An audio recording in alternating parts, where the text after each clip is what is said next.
बिस्मिल्लाहिर्रहमानिर्रहीम। नाजरीन, आज 13 अप्रैल है, बुध का दिन और साल 2022। सुबह का वक्त, सुहाना वक्त, खूबसूरत मॉर्निंग। गुड मॉर्निंग, सुबह खैर और अस्सलामु अलैकुम। क्या कैसे हैं आप लोग? ठीक हैं जी। हर रोज़ की तरह हम पहुंच चुके हैं जी। तारीख़ हिंदुस्तान की तकरीबन निस्फ सेंचुरी हमने मुकम्मल कर ली है किस्तों की, यानी 50 से ऊपर चलेगी हमारी गिनती खैर से। और अब हम पहुँचे हुए हैं पुरान के दौर में।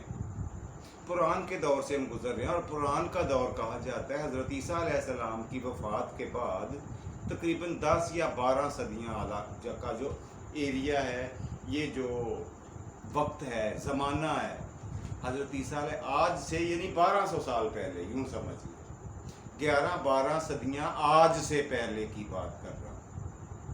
वहाँ पे हम लोग पहुँच चुके हैं और वहाँ पे हम क्या देखते हैं कि हिंदुस्तान में 3 बहुत बड़े, वैसे तो कई इन्होंने नए हिंदुओं ने अपने देवता या खुदा बना लिए।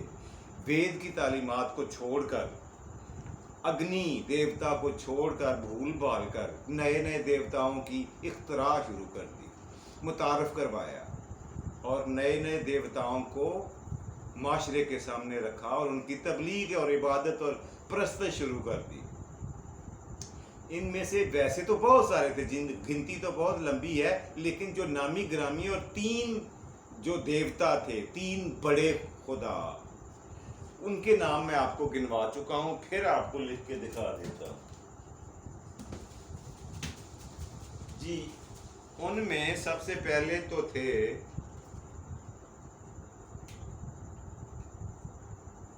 विष्णु जी या शिव जी कह लें, शिव जी। ये नंबर 2 ब्रह्मा जी और नंबर 3 विष्णु जी।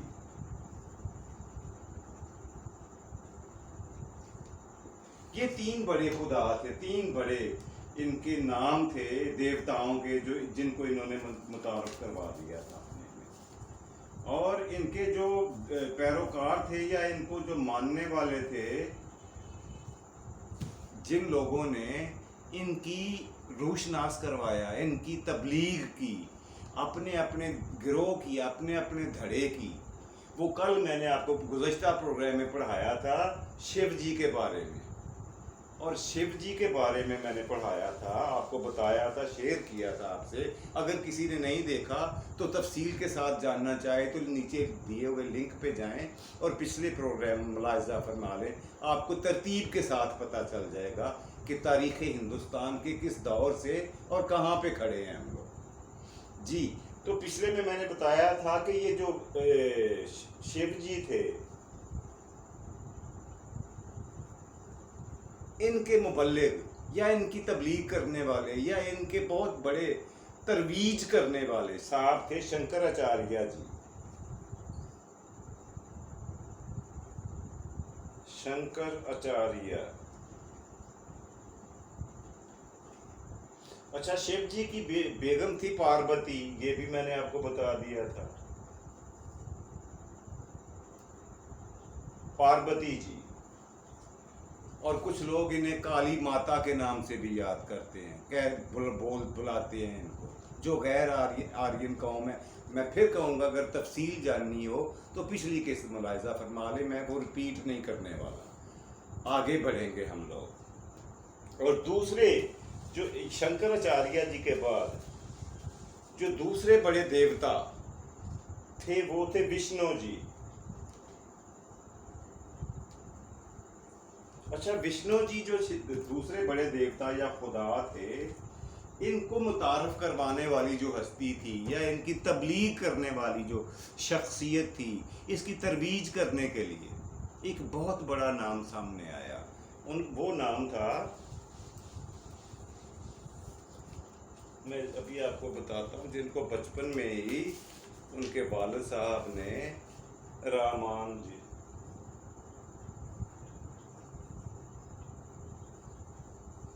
ये साहब थे जी, रामानंद जी। ये 1150 एक बहुत बड़े गांव में पैदा हुए। क्या सन था जी 1150। इस सन में एक बहुत बड़ा दक्षिणी हिंदुस्तान में गांव था जहां पे इनकी पैदाइश होती है। और इनके अच्छा, अब वो शहर, अब वो देहात इस वक्त नहीं है, पिंड वहां पे नहीं है। ठीक उस जगह पे एक बहुत बड़ा शहर आबाद है जिसे मदारस कहते हैं। मदारस शहर जो है वो ठीक उस जगह पे है जहां पे रामान जी पैदा हुए थे। जी नोट फरमा लिया आपने।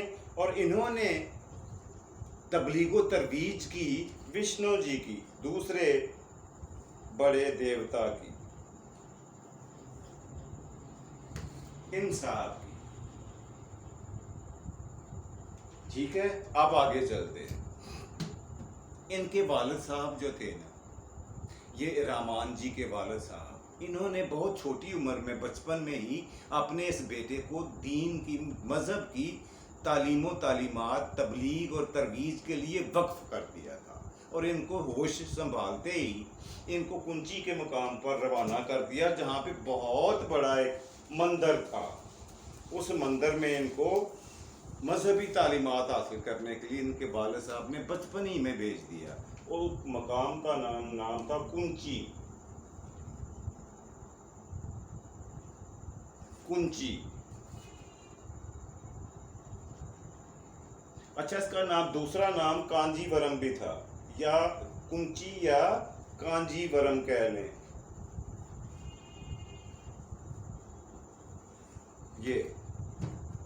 ये जगह थी, ये शहर था और ये कैपिटल सिटी था चौला का। चौला मुल्क था बहुत बड़ा। ये कैपिटल सिटी था किसका? चौला का। बहुत बड़ा मुल्क था चौला। वहां की कैपिटल सिटी कुंची, या इसको कांजीवरम भी कहते हैं, वहां पे एक बहुत बड़ा आलीशान इनका था मजहबी मंदिर, जहां पे काबिल और बड़े तजर्बाकार, पढ़े लिखे और ज़हीन फतीन लोग अपने मजहब की तबलीग व तरवीज का काम करते थे। तो इन साहब को, रहमान जी को, इनके वालिद साहब ने वहाँ पे भेज दिया। वहाँ पे इन्होंने इब्तदाई से लेकर आला तालीम तक वहाँ पे ये ज़ेरे तालीम रहे, तरबियत हासिल की और फिर तबलीग के काम को ही अपना मज़हब, अपना मकसद हयात बना लिया। अच्छा, यहाँ इस मंदिर में जहाँ पे इनकी परवरिश हुई थी, बड़े मशहूर मारूफ लोग थे। उनकी सरपरस्ती में, उनकी शागिर्दी में इनको मजहबी तालीमात हासिल करने का शर्फ हासिल हुआ। और नौजवानी की उम्र में ही इन्होंने दर्जनों किताबें तसनीफ कर दी और लोगों को राग़ब किया कि वो विष्णु जी की, शिव जी की पूजा न करें बल्कि विष्णु जी की करें। इस मकसद को लेकर पहले तो ये चौला में ही रहे, लेकिन फिर चौला से इनको निकलना पड़ा। अब क्यों निकलना पड़ा? इसलिए कि इत्तेफाक से हुआ ये कि चौला का जो बादशाह था, राजा था, वो शिव जी का पुजारी था और ये विष्णु जी की तालीम व तरवीज कर रहे थे, तबलीग कर रहे थे। यहाँ पे टकराव हुआ।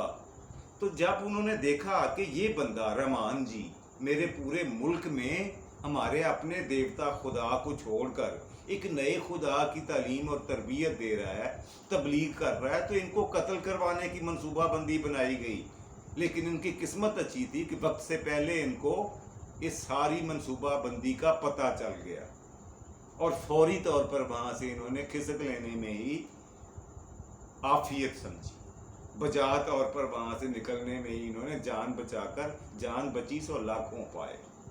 लौट के बुद्धू घर को आए, वो तो खैर एक मुहावरा है। वहाँ से निकल कर जी इन्होंने जाकर जहाँ पे पनाह ली, जो इन्होंने अपना, वैसे तो इन्होंने पूरा हिंदुस्तान फिरा, पूरे हिंदुस्तान में जितने मुल्क थे सब की टर्न बाई टर्न इन्होंने हर मुल्क में गए और शिव जी के पुजारियों को कायल किया, जगह पर जगह दलाइल देकर, वाज करके, नसीहतें करके। और एक ख़ास बात इनकी ये थी कि इनकी सारी की सारी तबलीग जो थी ना, ये ऊंचे दर्जे के ब्राह्मणों में थी, या पढ़े लिखे या फिर ऊंची जात के हिंदुओं में इन्होंने तबलीग की। ये इनका कारनामा रहा जो इन्होंने मजहबी लिहाज से सर अंजाम दिया रामान जी ने जी।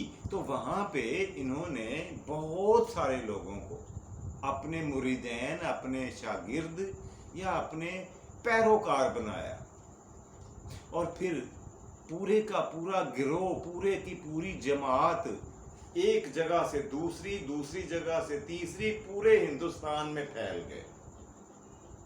लेकिन इनको चौला छोड़ना पड़ा। वजह मैंने आपको बता दी है कि वहाँ का बादशाह जो था वो शिव जी का बहुत बड़ा पुजारी था और उन पे जान निछावर करने वाला था।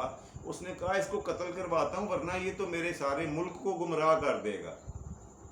खैर इनको जब पता चला रहमान जी को, तो इन्होंने हिजरत कर ली वहाँ से और जाकर एक मशहूर मारूफ जगह है वहाँ तिरुचिरापल्ली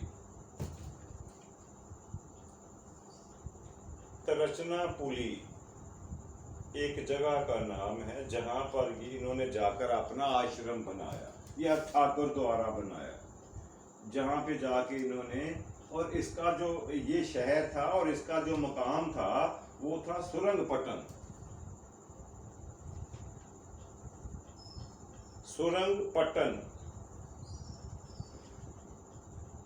ये तिरुचिरापल्ली का सुरंगपट्टन का जो इलाका है, जो एरिया है, वहां पे जाके इन्होंने अपना दूसरा घर बनाया। यानी वहां पे इन्होंने एक बहुत बड़े मंदिर में पनाह ली और वहां पर जाकर इन्होंने फिर से अपनी तबलीग का काम जारी किया। अच्छा, वहां पे जो राजा थे वो थे तो जैन, तिरुचिरापल्ली के रहने वाले वो जैन थे, जैनी थे। जैनी मैं आपको बता चुका हूँ जैनी कौन लोग थे। अगर किसी को नहीं पता तो लिंक में जाएं और पीछे जाके देखें पिछली किस्तों में। वो जहाँ पे तिरुचिरापल्ली में गए वहाँ का जो बादशाह था, राजा था, वो जैनी था। और लेकिन इनकी अच्छी खुशकिस्मती ये रहमान जी की कि इन्होंने जाके उसके सामने बाज़ो तबलीग की और वो कायल हो गए इनके मजहब में दाखिल होने के लिए। अपने देवता की पूजा छोड़कर इनके देवता यानी विष्णु जी की देवता करना उन्होंने आमादगी ज़ाहिर कर दी। और यूं पूरे मुल्क में, तिरुचिरापल्ली में, पूरे एरिए में विष्णु जी के पुजारियों की लाइनें लग गईं। एक के बाद दूसरा, दूसरे के बाद चौथा, दर्जनों, सैकड़ों, हजारों में ये तादाद होती गई और बहुत दूर तक ये मजहब फैलता गया। अच्छा, दूसरी तरफ क्या होता है जी, जो इन्होंने किताबें लिखी थी तबलीग के सिलसिले में, वो तादाद बढ़ती गई क्योंकि दिन रात इनको मुताले के तौर तबलीग के सिवा काम कोई नहीं था। और इन्होंने जितनी किताबें लिखी वो सारी संस्कृत में लिखी। ये खास बात थी उन किताबों की। और संस्कृत पुरान के ज़माने में एक आम फहम ज़बान थी पूरे मुल्क हिंदुस्तान में। वो हिंदुस्तान के सारे मुल्कों में, सारी राजधानियों में, तमाम ठाकर द्वारों में, तमाम मंदिरों में संस्कृत बोला, समझा और सुना जाता था इस ज़बान को। इसके पढ़ने वाले, सुनने वाले मौजूद थे। यही वजह बनी कि इनकी किताबें, इन्होंने जो मजहबी किताबें तबलीग के लिए लिखी, मजहब की विष्णु जी की तालीम और तरबियत के लिए और तरवीज के लिए, वो मकबूल आम होती गई। और ख़ास तौर पर जब तिरुचिरापल्ली के राजा ने अपना मजहब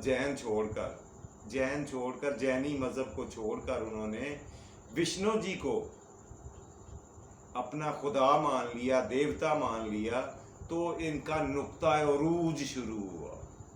अब सरकारी सतह पे विष्णु जी के मानने वालों को एक सरपरस्ती मिल गई, शेल्टर मिल गया, जिसके ज़रिए आसानी और आराम के साथ इन्होंने अपनी तबलीग पूरे ज़ोरों शोरों और बगैर किसी खौफ व ख़तर के पूरे हिंदुस्तान में, सारे मुल्कों में फिरते रहे। और जगह ब जगह जाकर इन्होंने मंदिर तामीर करवाए, और वो शिव जी को छोड़कर विष्णु जी की तरफ आने के लिए इन्होंने अपनी खिदमत जारी रखी। अच्छा, अब इनके मुरीदैन की तादाद हजारों लाखों में पहुंच चुकी थी, लेकिन इनकी वफात के 100 साल के बाद एक इनका बहुत खास पैरोकार या मुरीद कह लें पैदा होता है, जिसका नाम था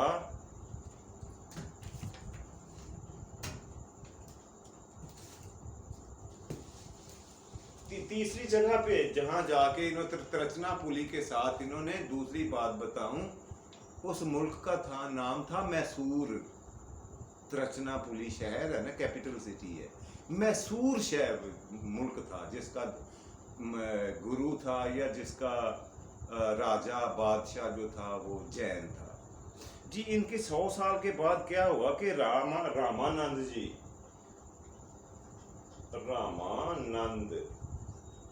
ये साहब पैदा होते, रामानंद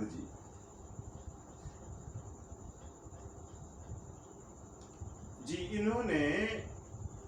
इन्होंने ये किया, रामानंद जी साहब ने ये किया कि विष्णु जी की ये तबलीग तो करते थे, अपने गुरु की, अपने पीर की, अपने रूहानी पेशवा की पैरवी तो ये कर रहे थे और करवाते भी थे। खास काम इन्होंने ये किया कि अपने गुरु की तालीमात आदतों के बरक्स इसने छोटी जातों पर ज्यादा तवज्जो दी, नीच जातों के हिंदुओं पर। तो वहां पर क्योंकि अभी विष्णु जी की इतनी पैरवी इतनी नहीं थी, क्योंकि वो तो साहब जो इनके पीर थे वो तो बड़े बड़े राजाओं महाराजाओं और पढ़े लिखे लोगों में बात करते, तालीम याफ्ता आदमी थे, अपने मजहबी तालीम में आला तालीम हासिल की थी। इन्होंने छोटी जात के हिंदुओं में विष्णु जी को मुतारफ करवाया और इनके 12 नामवर चेले पैदा हुए। वो सारे के सारे 12 के 12 निचली जातों के थे। ये खास बात थी इस बंदे के, रामानंद जी के बारे में। ये दूसरे साहब थे, ये दूसरे मुबल्लग थे हिंदू मजहब के, जिनकी तारुफ मैंने आज आपको मुख्तसर करके करवाया है। मुख्तसर इसलिए कि लंबी तफसीलात में जाएंगे तो फिर हम यहाँ अटक के रह जाएंगे, हमारे लिए आगे बढ़ना मुश्किल हो जाएगा। बेहतर यही है कि यहीं पे इक्तफा करें जी। आज के प्रोग्राम का दूसरा सेगमेंट, मज़ेदार सेगमेंट होता है रोज़ाना की तरह। सुबह के प्रोग्राम का दूसरा सेगमेंट आज का लफ्ज आपको बहुत ही अच्छा बताने जा रहा हूं। आज का लफ्ज था, ये मैं क्या लिख रहा हूं पहले ये देखें जी। ये क्या लिखा है, बहुत ही आसान है, शाबाश आपने ठीक पढ़ा। ये क्या है, रमजान। क्या बोलते हैं हम इसे, रमजान यही बोलते हैं ना, गलत करते हैं। इसका तलफ़्फ़ुज़ ये नहीं है, लिखा ऐसे ही जाना चाहिए, लेकिन क्योंकि इस पे आराब नहीं लगे हुए, कुरान मजीद खोल कर देखें, वहां पे ये मुकद्दस नाम, एक महीने का नाम दर्ज है, जिस महीने से इस वक्त हम गुजर रहे हैं, रमज़ानुल मुबारक से। लेकिन गौर कीजिए वहां जाके कि वहां पे जो इराब लगे हुए हैं वो रे के ऊपर जबर है, मीम के ऊपर भी जबर है। रमजान, रमजान नहीं है, रमजान। अब ज़्वाद पे आके रुक जाएं, ये चीज जो है, ये बाज लोगों के नजदीक जा की आवाज, दुआ की आवाज देती है, बाज लोग इसे जा की आवाज निकालते हैं, क्योंकि ये स्वाद के बाद ज़्वाद ही आता है। लेकिन इसमें इख्तलाफ पाया जाता है, इसकी प्रोनाउंसिएशन जो है ना अरबी में, वो कुछ लोग जा से जाहिर करते हैं और कुछ लोग दा से, दुआ। खैर, कहा जाता है, गुमान गालिब ये है कि इसको रमादान ही कहें तो बेहतर है, रमज़ान ना कहें। लेकिन ये थोड़ी सी राहत अब हमारे पास है, क्योंकि हमारे पास 2 धड़े हैं, कि वो इसको ज़ुआद को ज़ुआद भी पढ़ते हैं और कुछ लोग दुआ भी कहते हैं। बहरहाल ये तो जो हो सो हो। ये नोट फरमाने की चीज है कि रे के ऊपर जबर और मीम के ऊपर भी जबर।